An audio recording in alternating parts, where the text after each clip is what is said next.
আসসালামু আলাইকুম প্রিয় বন্ধুরা, কেমন আছেন? আজকে একটি রাজপথের ভিডিও নিয়ে আসছি। ভিডিওটা দেখেন। রহমতগঞ্জ থেকে আরো পর্যন্ত যেতে কতটুকু সময় লাগে এই রাস্তা দিয়ে। এখন আমরা ঈশ্বরগঞ্জ কাছাকাছি আছি।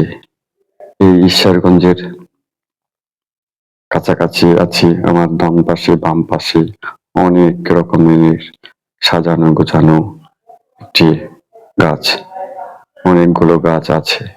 এই আমরা ঢুকতেছি ঈশ্বরগঞ্জ উপজেলার বাজার। এটা সবচেয়ে বড় বাজার। আমার পাশে ওই ডান পাশে উপজেলা আমরা পার হচ্ছি। খুব সুন্দর একটি দৃশ্য। এই যে হচ্ছে উপজেলা, এই হচ্ছে ঈশ্বরগঞ্জের বাজারের বড় একটি গোল চক্করে আমরা এখন যাব। গোল চক্করটি এই তো মাত্র ঢুকতেছি। এটা হচ্ছে ঈশ্বরগঞ্জের গোল চক্কর। এই রাস্তা দিয়ে আপনি আটোয়াবাড়ি যেতে পারবেন অথবা থানা রোড যেতে পারবেন। ওটা হচ্ছে কিশোরগঞ্জের রোড। ওই যে আমরা সোজা রাস্তা চলে যাচ্ছি। এটা হচ্ছে আজকে ঈশ্বরগঞ্জের বাজার ছাড়া, এই জন্য রাস্তাটার যানজট খুবই কম। আমরা সহজভাবে চলে যেতেছি। এমন হয় এই রাস্তাটা অনেক যানজট থাকতো। এটা হচ্ছে কাঁচা বাজার, সবজি বাজার। এই হচ্ছে সিনেমা হল রোডের রাস্তা।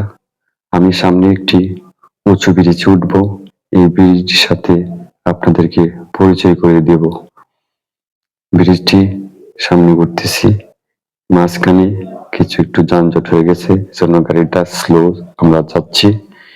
এই যে দেখেন, এখানে আবার দেখেন গন্ধ, দুর্গন্ধ। যে এখানে ময়লা স্থাপনা পালায় রাখছে। এই যে আমরা কাঁচামাটিয়া নদীর উপরে যে ব্রিজটা আছে, এই ব্রিজটা পার হচ্ছি। এখন ব্রিজের উপরে আছি। ব্রিজটা অনেক বড় সড়ো, একদম ফাঁকা রাস্তা, সোজাভাবে চলে যেতেছি। এই হচ্ছে ঈশ্বরগঞ্জে সবচেয়ে বড় গরুহাটার ওই যে রাস্তাটা। খুব সুন্দর দৃশ্য, একদম ফাঁকা। এই ধরনের ভিডিও আমার মনে হয় না আজ পর্যন্ত কেউ তৈরি করেছে। আমি ভিডিওটা শুধু আপনাদের দেখানোর জন্য করতেছি। এই হচ্ছে কুসুমপুর একটি গ্রাম।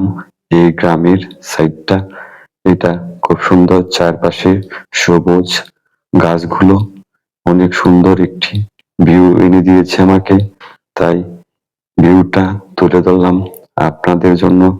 বন্ধুরা, আপনারা ভিডিওটা দেখবেন, একটি লাইক, একটি কমেন্ট করবেন। একটি কমেন্টে আপনার সাথে আমার রিচ এঙ্গেজমেন্ট বাড়িয়ে দিবে। ধন্যবাদ।